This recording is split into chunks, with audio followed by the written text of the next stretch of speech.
Dear students, in this video we will look for copy constructor in C++. When we discussed about constructors, I told you that in C++ we can have three types of constructors: default constructor, parameterized constructor and copy constructors. Then we discussed rest two constructors, default and parameterized constructor, but we didn't discuss copy constructor yet.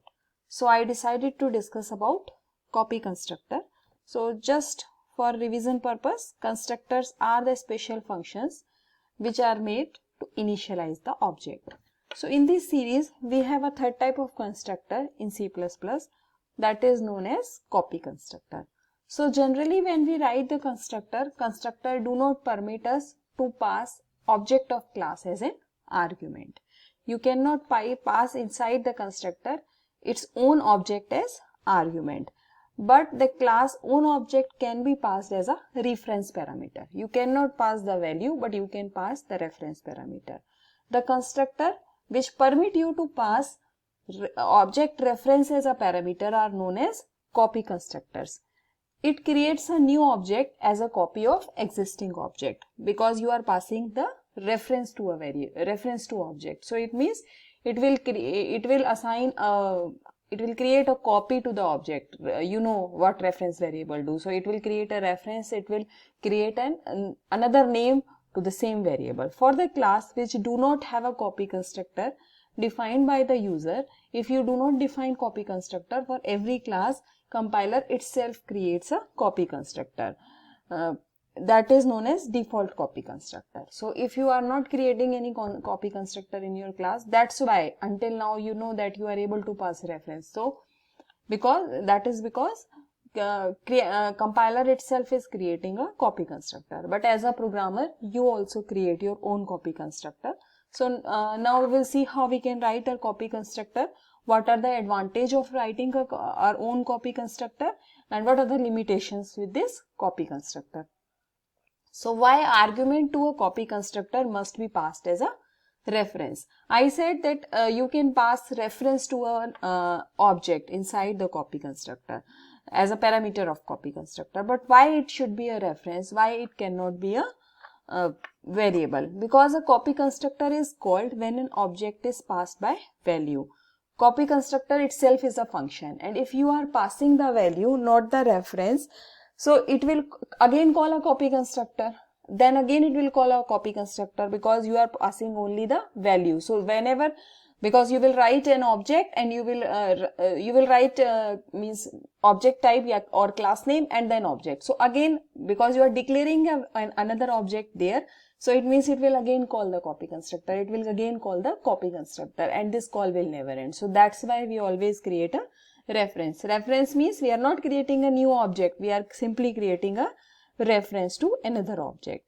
So when copy constructor is called, so when you call copy constructor, so there are four main cases in which we can call copy constructor. There may be other also. When an object of the class is returned by value. Whenever you return an object, many times you have seen that in many functions we are returning value of an object. So every time a copy constructor is called because that value will be copied to your object.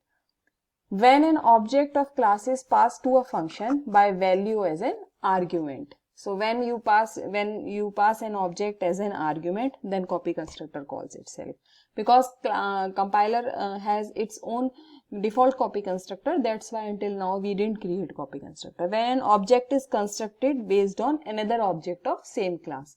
For example, you assign value of object to another object of the same class, then copy constructor will call. When the compiler generates a temporary object, whenever you generate a temporary object and you return that temporary object, so it means your copy constructor is called.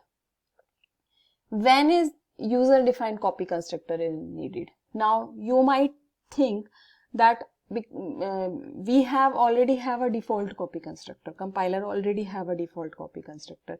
Then why it is a need to create copy constructor inside the class? Because compiler is calling copy constructor itself. So there are few cases why when there is a need of user defined copy constructor. If you do not define your own copy constructor, then C++ simply creates a default copy constructor for each class, which does a member-wise copy between objects.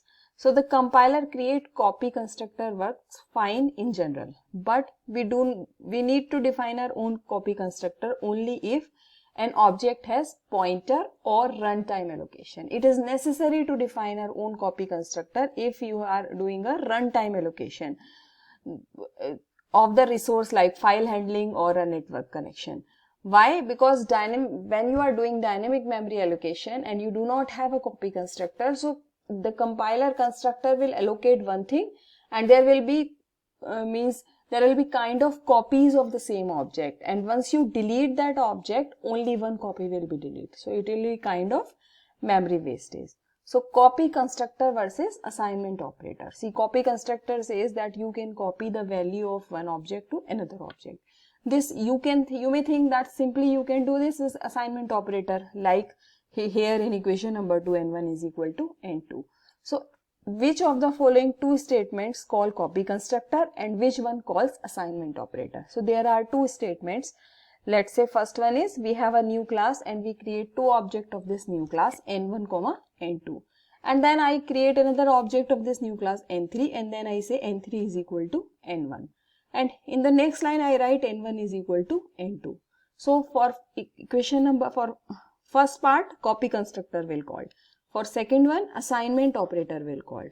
How we know that where to where copy constructor will be called, where assignment operator? Copy constructor is called when a new object is created from an existing object. Whenever you create a new object from an existing operator, then copy constructor will be called.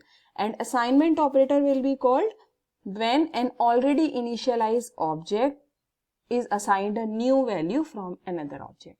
So here n2 and n1 both are already initialized.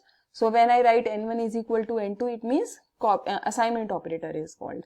But n3 is a new object I create, and at the same time I say n3 should be given the value of n1. So in equation in one, copy constructor is called. When should we write our own copy constructor? So this is the same question. So here I answered a little bit briefly. So here we will discuss it in detail, that when we should write our own copy constructor. So when we do not provide implementation of copy constructor, compiler tries to initialize object and already initialized object of the same class, then copy constructor calls and copies member of class by one in target object. The problem with default copy constructor is when we have members which dynamically get initialized at runtime. Whenever you are using new, whenever you are using pointer, whenever you are allocating or initializing object at runtime, then default copy constructor copies this member with address of dynamically allocated memory. Like for example, you have an already created member, and then default copy constructor will copy it with dynamically allocated object, not the real copy of this memory. Now both the object points to the same memory and change in one reflects in the other. This will be done, but when will be the problem? When we delete one of this object, the other object still be in the memory because other is not created dynamically. So which will be a dangling pointer. Dangling pointer means it will be a kind of wastage of memory. So whenever you are initializing your object dynamically at runtime, so you should write your own copy constructor. Hence in such cases, we should always write our own copy constructor. So now let's see through a small program that how to write our own copy constructor. So let's say I have a class and class name is simple ABC, and let's say this class has two private members, X and Y, and some public functions. So let's say one parametric constructor. So because it is a parametric constructor, it will have parameters, let's say X and Y, and let's say this X is equal to X, this Y is equal to Y, and then let's say we have one copy constructor. So how to write copy constructor? As we know that constructor with same name of class, and argument of copy constructor will be reference to an object of the same class. So let's say ampersand a. So it is the reference. So whenever you will create a new object, x of new object will always be whatever is the x of a. Y of new object will always be whatever y of a. Now let's say class has another function, that is just to display, just to print value of x and y. So let's say void get data.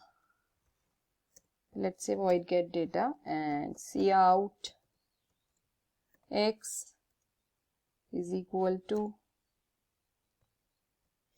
x, go to the next line, y is equal to y, go to the next line. So this is our get data function. Now inside main, this is called copy constructor.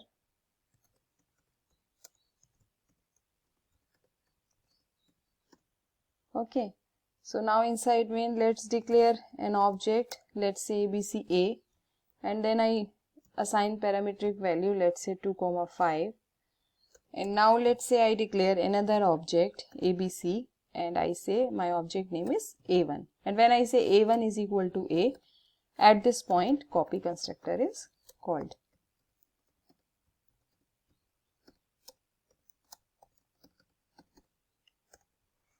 At this point copy constructor is called, and let's check a dot get data,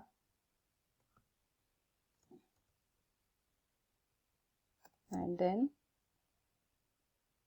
a1 dot get data.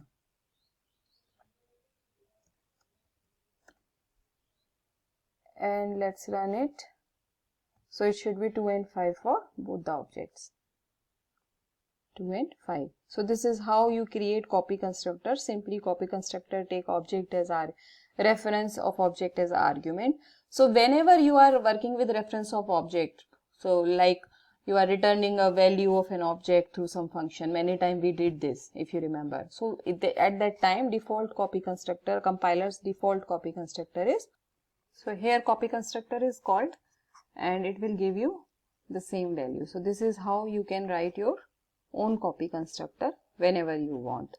Okay, so in other videos, next video we will discuss some other interesting things. So by that time you practice with copy constructor.